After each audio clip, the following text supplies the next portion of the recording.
Booster dose, from what you suggest, is almost certain.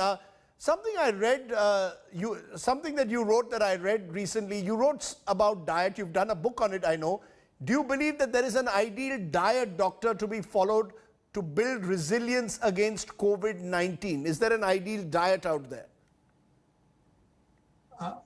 I do, and 1 million people on the Zoe app filled in a nutrition survey, and we found that what you ate, not the amount, but the quality of the food you ate, had a big impact on your response to COVID. So people who had the highest quality food, as scored independently in terms of lots of diversity of plants and low levels of processed foods and snacks and sugars, those people on high quality diets had 20% less severe COVID.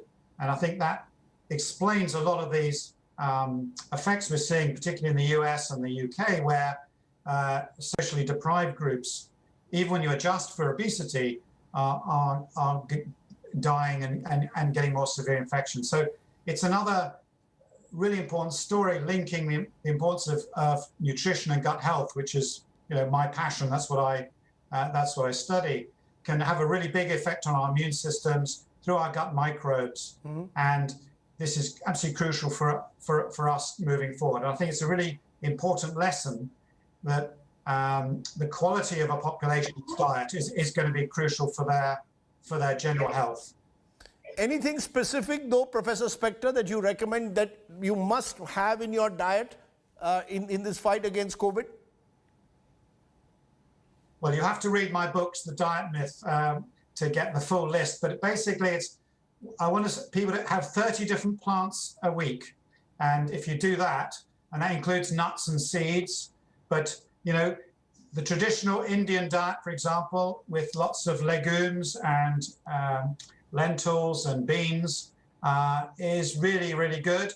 And you add in things like fermented milk, your kefirs, your yogurts, all these kinds of foods in a broad plant-based way, and you avoid snacks, biscuits, high sugar foods. They're the best ones for your gut microbes. They're the best ones that will protect your immune system going forward.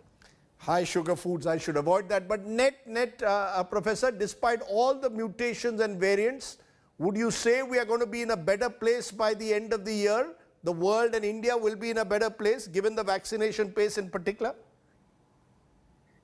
I think the virus is going to keep changing, but I'm hopeful that our vaccine program globally is going to be winning against the virus. So we'll be seeing less deaths, less severe infections, and it's going to be moving towards like a flu-like illness or a really bad cold. And I hope we'll just have to start learning to live with this as we have with other flu epidemics, and hopefully we'll calm down. But there's a lot of work ahead and a lot of unknowns ahead of us. But that's my hope, that we'll be in a better place. We will be in a better place. Good optimistic note to end on, Professor Spector. Thanks very much for sharing your wisdom. Lots to gain from your interview and insights there. Thanks very much for joining me there from King's College, London.